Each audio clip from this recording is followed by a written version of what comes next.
died 7 years ago. He left behind three things: a vintage car collection he'd spent his life building, a beautiful lakefront property that had been in his family for generations, and a daughter who missed him more than words could express. That's me, Diana, and this is the story of how my own family tried to steal my inheritance right from under me. Dad was a master mechanic, the kind who could diagnose an engine problem just by listening. His garage was his sanctuary, filled with tools that felt like extensions of his hands and cars he'd lovingly restored over decades. Every weekend, he'd be out there tinkering with one vehicle or another, teaching me everything he knew. "Pay attention, princess," he'd say, gesturing for me to look closer at whatever he was working on. "Someday all this will be yours, and you'll need to know how to take care of it." I spent countless hours in that garage, learning about carburetors and timing belts, the difference between a flathead and a Phillips screwdriver, and most importantly, the value of patience and attention to detail. While other girls my age were playing with dolls, I was helping Dad restore a 1967 Mustang. My small hands perfect for reaching into tight spaces. Mom never understood our bond or our shared passion for cars. She was more interested in social status, in keeping up appearances. When Dad died of a sudden heart attack at 52, she waited exactly 11 months before marrying Stephen, her tennis instructor who was nearly 15 years her junior. I was 16 when Stephen moved in, bringing with him his 13-year-old daughter Amber from his first marriage. Suddenly, our quiet home became a different place entirely. Stephen and Mom spent money like water, buying new furniture, redecorating every room, trying to erase all traces of Dad's presence. The only places they didn't touch were the garage and a lake house. The garage because it's full of junk anyway, Mom's words, and a lake house because Dad's will had specific provisions about it. Or so I thought. "You can't sell any of it until Diana turns 25, I overheard our family lawyer, Mr. Patterson, telling Mom shortly after Dad's funeral. James was very clear about that. I took comfort in knowing Dad had protected his legacy, had ensured that the things he loved would be preserved for me. I should have known better. I should have gotten copies of all the documents myself, should have paid more attention to the legal details instead of just trusting that everything would be handled properly. But I was 16 and grieving, more concerned with keeping Dad's cars running than with paperwork and legal provisions. Every afternoon after school, I'd head straight to the garage, working on the cars just like he taught me. It was my way of keeping him close, of honoring his memory. Meanwhile, Mom and Stephen threw themselves into transforming Amber from a quiet, bookish girl into their idea of the perfect daughter. Designer clothes, private tennis lessons, cotillion classes, nothing was too expensive when it came to Amber's development. "Diana, honey," Mom would say, eyeing my oil-stained jeans with disapproval. "Wouldn't you rather join Amber at her etiquette classes? It would be so much more appropriate than spending all your time in that garage." But I stayed true to what Dad had taught me. I kept his cars running, kept his tools organized just the way he liked them. The other kids at school thought it was weird, a girl spending so much time working on old cars. But I didn't care. Every time I got one of Dad's classics purring like new, I felt like he was right there with me, nodding in approval. After high school, I went to college for mechanical engineering, paying my way by working at a local auto shop. Mom and Stephen didn't offer to help with tuition. All their money was going toward Amber's future. I didn't mind. I was good at what I did, and the shop owner, Mike, appreciated having someone who understood vintage cars. "You've got the touch, kid," he'd say, watching me work. "Just like your old man." I came home as often as I could, mainly to check on the cars and visit the lake house. Each time, I noticed small changes. Tools missing from the garage, parts that had been there before suddenly gone. When I asked Mom about it, she'd wave off my concerns. "Oh, we needed to clear some space," she'd say vaguely. "You can't expect us to keep everything exactly the same forever, Diana." I should have pressed harder, should have demanded answers. But I was busy with school, with work, with trying to build my own life. And honestly, I still couldn't imagine that my own mother would go against Dad's wishes. Then came the day that changed everything. I was in my final semester of college when Mom called, her voice bubbling with excitement. "Diana, you'll never believe it. Amber's engaged. To Bradley Worthington ILI. You know, the Worthingtons of Worthington Investments." I made appropriate congratulatory noises while mentally calculating how long it would be before I could politely end the call. But Mom wasn't finished. We're planning the most amazing wedding. The country club, a 10-piece orchestra, 500 guests. Of course, it's going to be quite expensive, but Stephen and I have figured out how to manage it. Something in her tone made my stomach clench. Mom? What do you mean you figured it out? Well, she paused, and I could picture her practicing her most persuasive smile. We've had some interest in the lake property, and since it's just sitting there empty most of the time. You can't sell the lake house, I cut in. Dad's will. Oh, that old thing. Stephen had his lawyer look it over. Apparently, there was some problem with how it was filed. Something about improper witnesses or incorrect paperwork. The point is, as James's widow, I have every right to sell it. And really, Diana, it's for the best. Amber needs this wedding to secure her future. Your father would have understood. The world seemed to tilt sideways. Mom, no. You can't.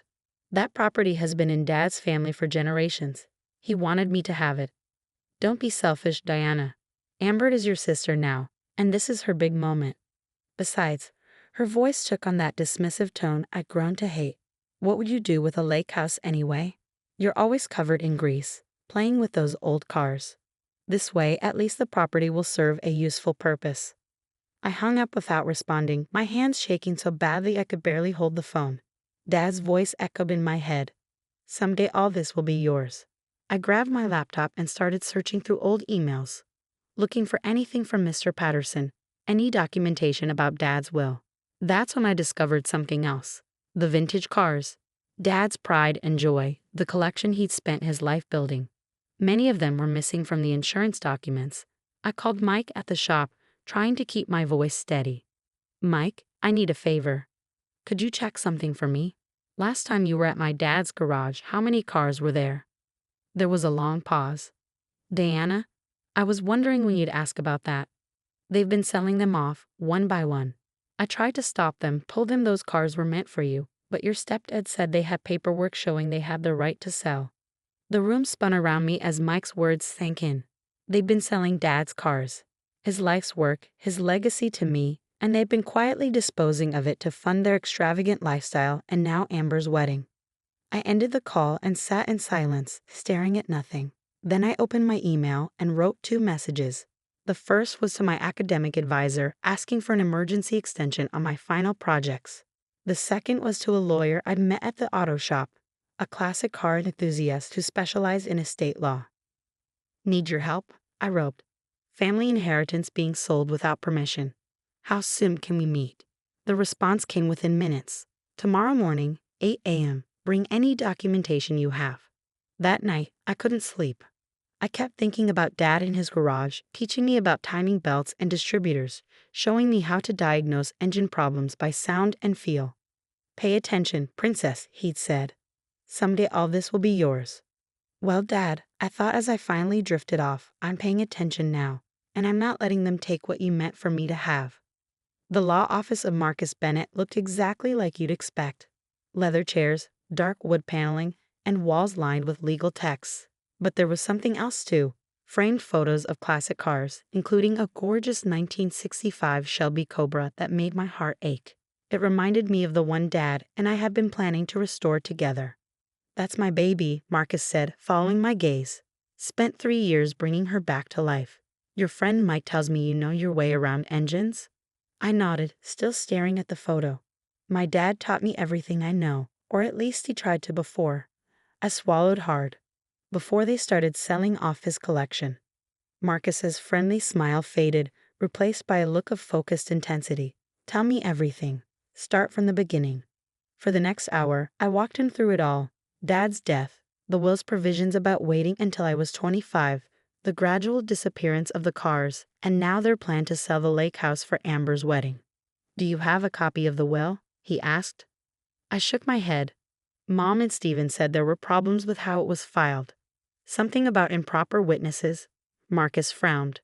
That's concerning. Who was your father's lawyer? Mr. Patterson.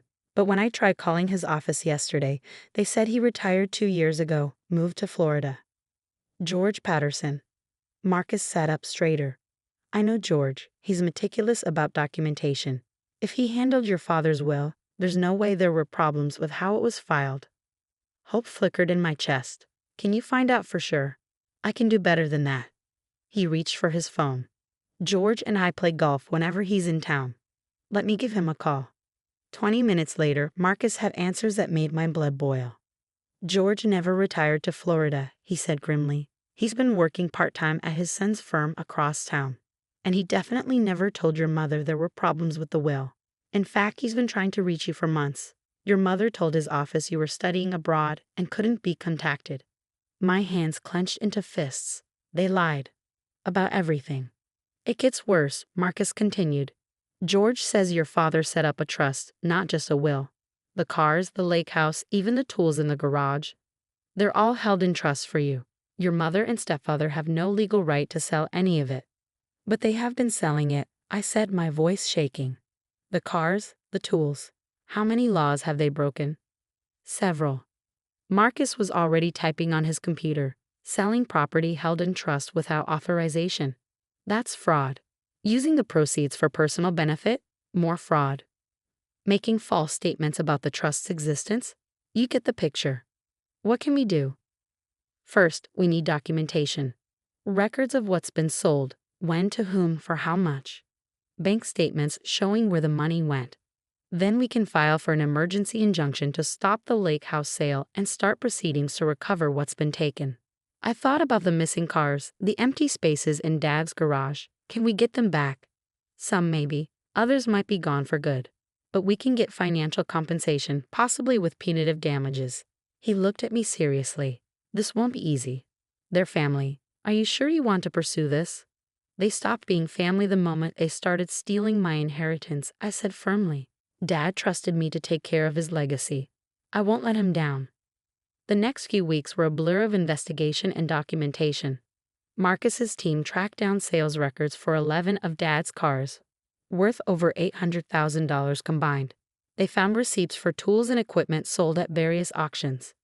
Most stunning of all, they discovered the money trail, deposits into Mom and Steven's personal accounts, transfers to wedding vendors, payments for Amber's new car and luxury apartment.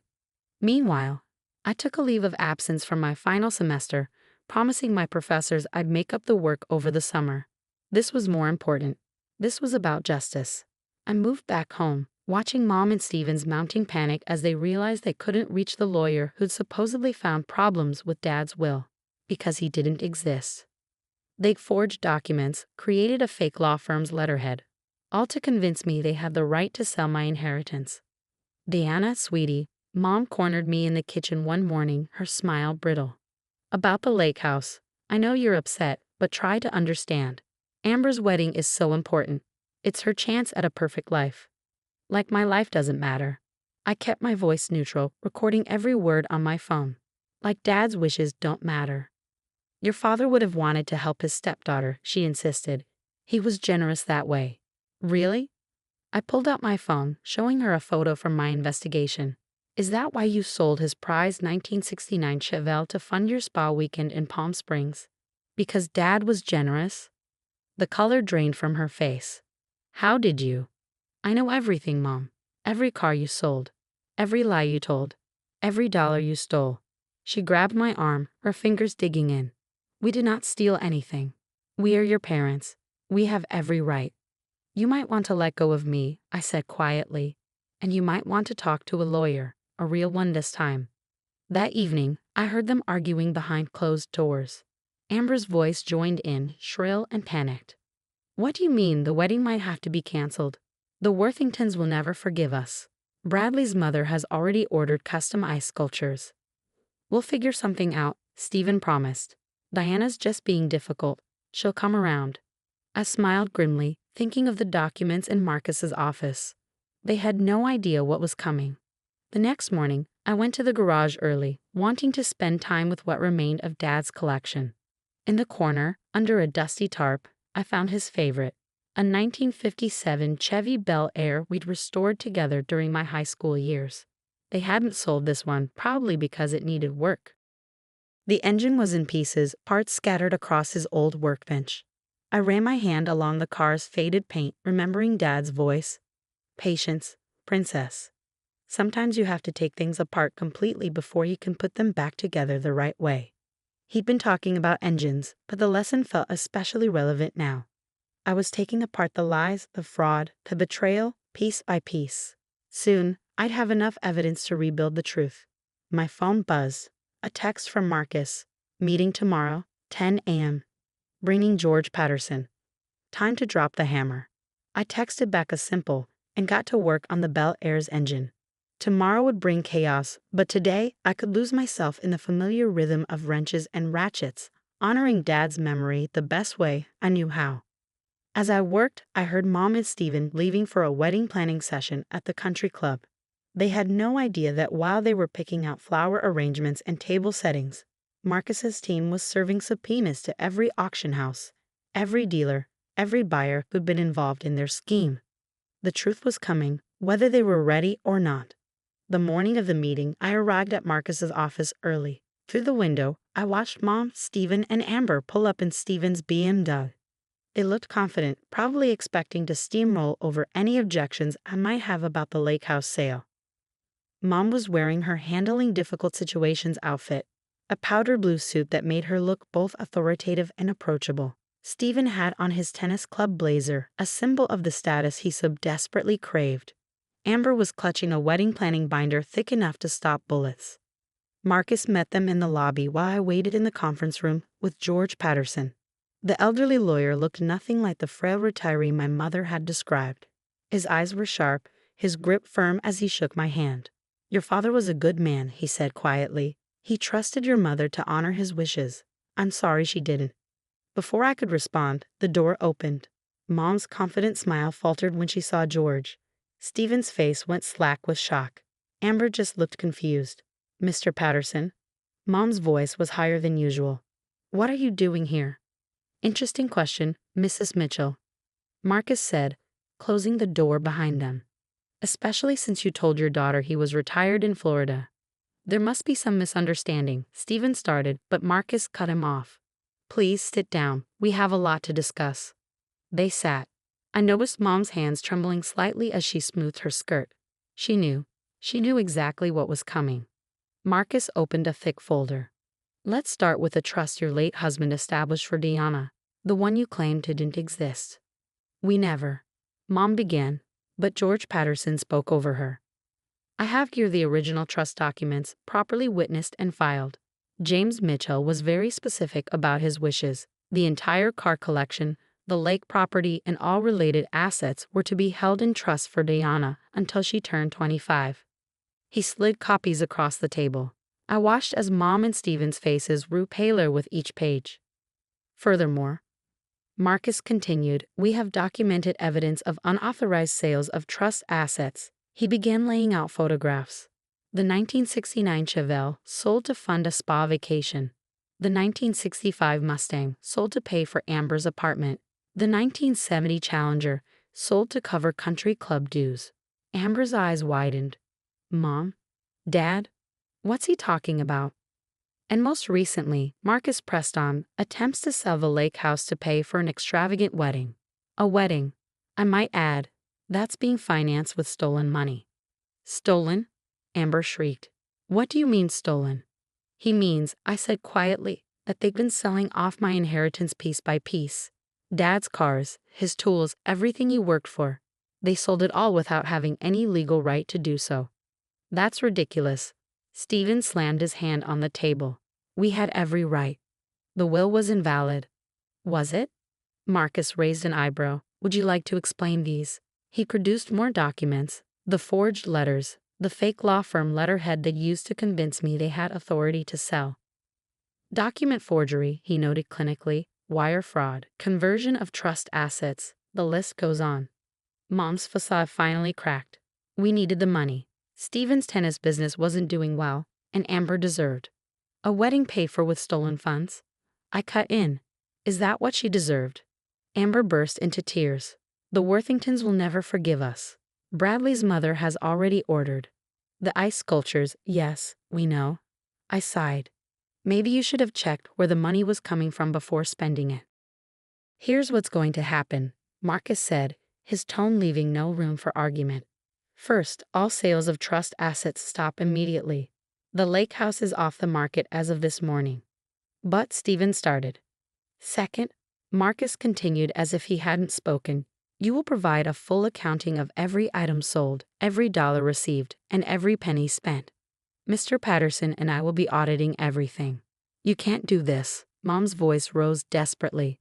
We're family. Family? I stood up slowly. Was it family when you sold Dad's Chevelle, the car we restored together during my senior year? Was it family when you lied about Mr. Patterson retiring so you could steal my inheritance? Was it family when you tried to sell the lake house where Dad taught me to swim? Deanna, please. Mom reached for my hand. I pulled away. The really sad thing is, if you just asked, I might have helped with Amber's wedding. Not by selling Dad's legacy, but maybe we could have found another way. But you didn't ask. You just took. What about my wedding? Amber wailed. It's in 6 weeks. I suggest you start making cancellations, Marcus said firmly, unless you want to add receiving stolen property to the family's legal troubles. We can still fix this, Stephen tried, his voice wheedling. Deanna, be reasonable. Think about your mother, your sister. Stepsister, I corrected. And the time for being reasonable was before you started stealing from me. Marcus laid out more papers, court orders, injunctions, demands for repayment. You have 24 hours to sign these and begin cooperation. After that, we go to the police. The police? Mom went white. You'd send us to jail? You sent yourselves to jail, I said quietly. Every time you sold one of Dad's cars. Every time you lied about the trust. Every time you chose your new family over his wishes. They left the meeting in shambles. Mom crying, Stephen ashen-faced, Amber having a complete meltdown about her ruined wedding. I watched them go, feeling oddly empty. This was victory, but it didn't feel like one. The next few months were a whirlwind of legal proceedings. Marcus's team tracked down most of the cars, though some had been resold and were impossible to recover. The lake house was safe, its attempted sale nullified. Mom and Stephen had to remortgage their house to start repaying what they'd stolen. Amber's wedding was canceled, and with it her engagement. Apparently, Bradley Worthington IA's family had no interest in being associated with criminals. Their word, not mine. She moved back in with her mother, her dreams of social climbing shattered. Mr. Patterson helped me set up proper oversight of the trust, ensuring no one could ever steal from it again. When I finally walked through Dad's garage, now partially refilled with recovered cars, I felt his presence stronger than ever. The 1957 Bel Air still sat in a corner, waiting to be restored. I ran my hand along its fender, remembering all the hours Dad and I had spent working on it together. I did it, Dad, I whispered. I protected what you built. I wished it hadn't cost me my family. But then again, maybe they were never really my family to begin with. Family doesn't steal from you. Family doesn't lie to you. Family doesn't try to take what someone worked their whole life to build. 1 year later, I finally graduated from engineering school. The ceremony was small, just me, my professors, and a few friends from the auto shop. Mom sent a card. I returned it unopened. The lake house has become my weekend retreat, a place where I can work on cars in peace, surrounded by the memories of the person who taught me everything important about life. The value of hard work, the importance of integrity, and the courage to stand up for what's right. Sometimes late at night, I sit in Dad's old garage, surrounded by the cars we love together, and I know I made the right choice. Some things are worth more than money. Legacy, honor, truth. Mom and Stephen never understood that. Last week, I finished restoring the Bel Air. As I took it for its first drive, the engine purring exactly the way Dad taught me it should, I felt at peace. They may have taken some things from me, but they couldn't take what mattered most. The knowledge, the memories, the love of something real and honest and true. The legal battles aren't quite over. There are still assets to recover, money to be repaid. Mom occasionally tries to reach out, usually when she needs something. I let those calls go to voicemail. Some people say I was too harsh, that family deserves forgiveness. Maybe they're right. But as I sit in my father's restored garage, surrounded by the legacy he entrusted to me, I know that forgiveness has to be earned. It can't be stolen, like everything else they tried to take. Dad always said every car has a story. Mine is about betrayal and justice, about standing up for what's right even when it hurts. But mostly it's about honoring the person who taught me that some things are worth fighting for, no matter the cost. The trust comes into my full control next year when I turn 25. By then, the garage will be completely restored, every car back where it belongs. And maybe then, with time and distance, I'll be ready to think about forgiveness. But for now, I'm content to be my father.